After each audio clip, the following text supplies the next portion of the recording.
रजवाड़ों के शहर में एक प्रसिद्ध कुंड था।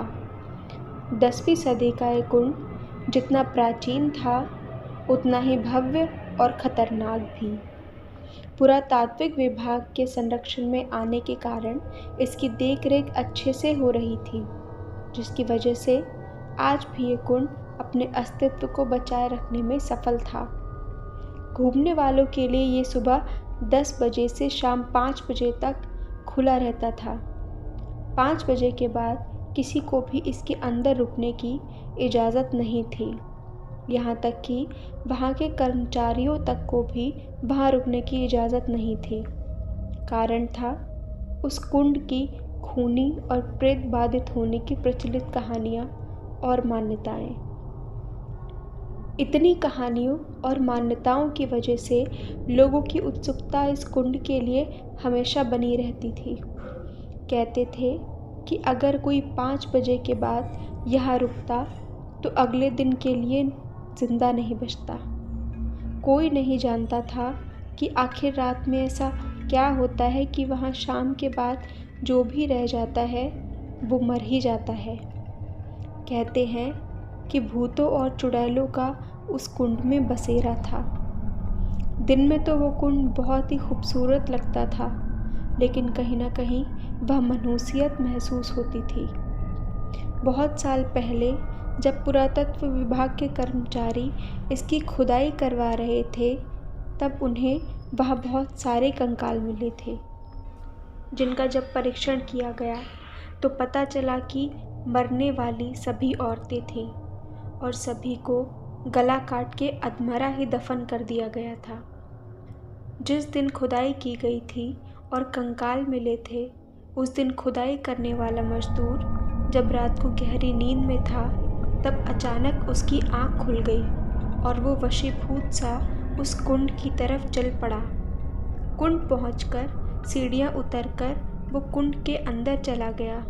फिर जब सुबह बाकी मजदूर कर्मचारी आए तो उनको उसकी लाश कुंड के अंदर मिली, जो कि पूरी तरह खून से सनी हुई थी।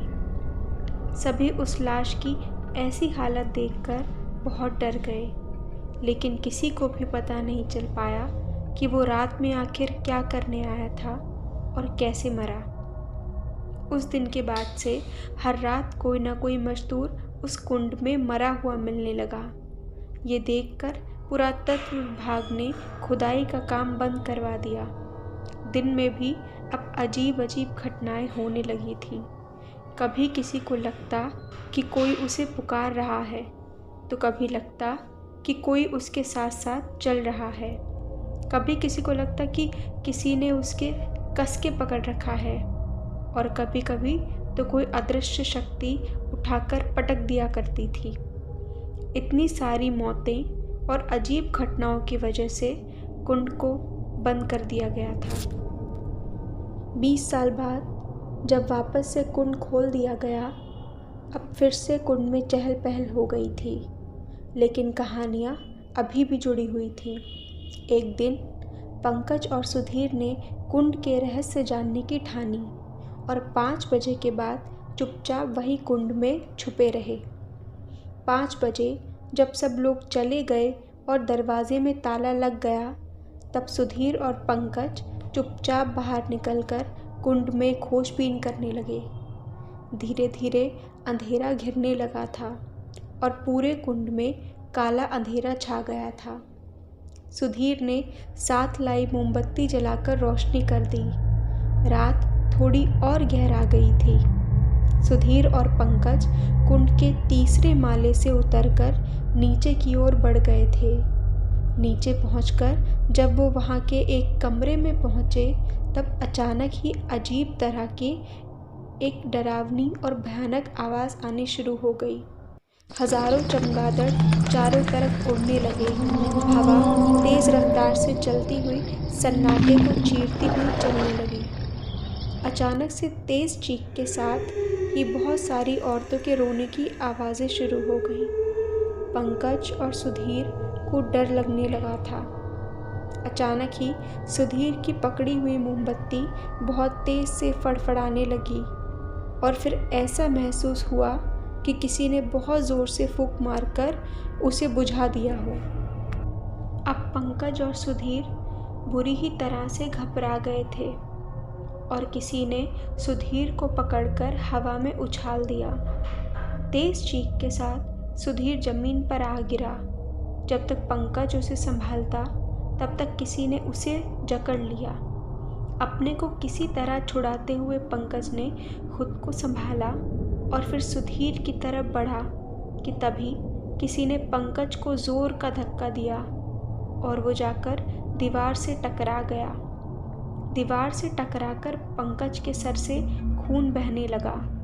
पंकज वहीं दीवार के सहारे बैठ गया कि तभी दीवार से निकलकर किसी के हाथों ने उसे पकड़ लिया। पंकज ने बहुत कोशिश करके खुद को छुड़ाया और अंधेरे में ही सुधीर को ढूंढने की कोशिश करने लगा। इधर सुधीर को होश आ गया था और वो भी पंकज को ढूंढने लगा। सुधीर थोड़ा आगे बढ़ा ही था कि किसी ने उसके शरीर पर गहरी खरोंच मारी। खरोंच ऐसी कि जैसे चाकू से किसी ने चीर दिया हो। सुधीर दर्द से कराह उठा। तभी हवा के एक झोंके ने उसे अपने आगोश में ले लिया और उड़ाकर सीढ़ियों पर पहुंचा दिया।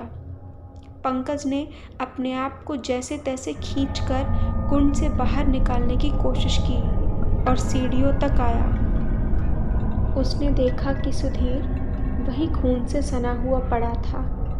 उसने सुधीर को हिलाकर होश में लाने की कोशिश की। सुधीर को होश आते ही दोनों कुंड से बाहर निकलने के लिए गेट की तरफ भागे। अभी थोड़ा आगे ही गए थे कि सामने उन्होंने देखा कि कई सारी औरतें खड़ी थीं। अंधेरे की वजह से चेहरे किसी के दिखाई नहीं दे रहे थे, लेकिन सबके सिर नीचे की तरफ झुके हुए थे।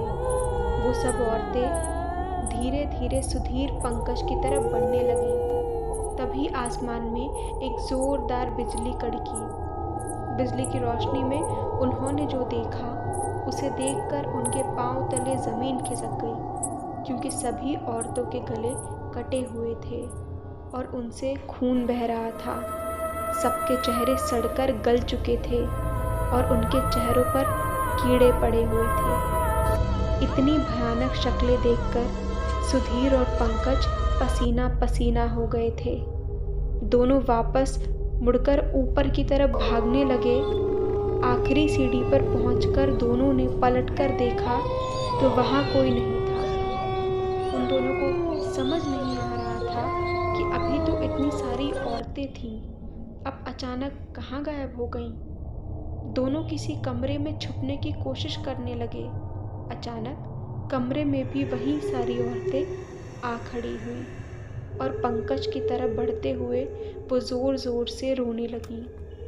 उन औरतों ने पंकज और सुधीर को हवा में उछाल दिया और बड़े बड़े नाखूनों से उन्हें खरोंचने लगी और एकदम से सब कुछ शांत हो गया।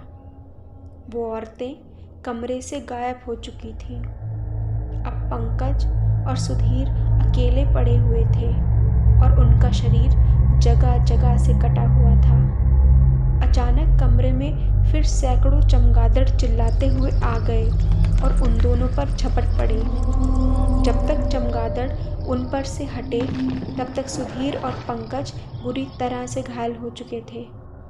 दोनों की आंखों से खून बहने लगा था और उनको कुछ भी नहीं दिखाई दे रहा था। टटोलते टटोलते पंकज और सुधीर बाहर का रास्ता खोजने लगे। पंकज ने जब दीवार पर हाथ रखा तो उसके हाथों को किसी ने पकड़ लिया और दीवार के अंदर खींच लिया। सुधीर को किसी ने पकड़कर छत की तरफ खींच लिया। अगली सुबह जब कुंड के कर्मचारी दरवाज़ा खोलकर अंदर आए तो सुधीर की सरकटी लाश सीढ़ियों पर पड़ी मिली थी और नीचे कमरे में पंकज की लाश, जिसका सिर दीवार के अंदर घुसा हुआ था। इस सारी घटना को देखते हुए पुरातात्विक विभाग ने पुलिस को बुलाया।